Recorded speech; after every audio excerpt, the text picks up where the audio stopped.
I believe in the possibility for a diplomatic solution to the problem in Syria. However, we're seeing the problems of diplomacy unfurl as both Prime Minister Putin and President Bashar al-Assad put limitations on what that diplomacy might look like in an international takeover of their chemical weapons stockpiles.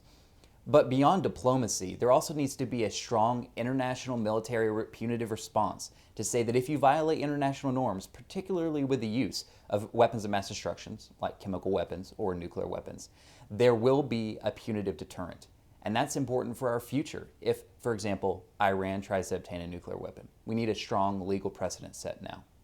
I believe President Obama should not pursue a military strike in Syria for several reasons. First of all, what's going on there is a cry for political, economic, and social aid. So with smart and strategic diplomacy, I believe a nation that has been suffering under civil war can finally see peace and progress. Secondly, whatever decision he makes now will not only influence us at this very moment, but it will affect future leaders of America, who could be me or the guy sitting next to me in class. So should he take that risk? No. For years, Syrians have suffered under the al-Assad regime.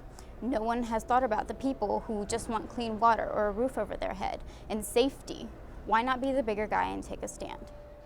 Look, this has been a conflict that has gone over well over 2 years. Over 100,000 people have been killed, including children. And what happened on August 21st, this chemical weapons being used by the Assad regime on its own people, is simply unacceptable. This is a violation of international law. I praise the president for using force as a potential threat.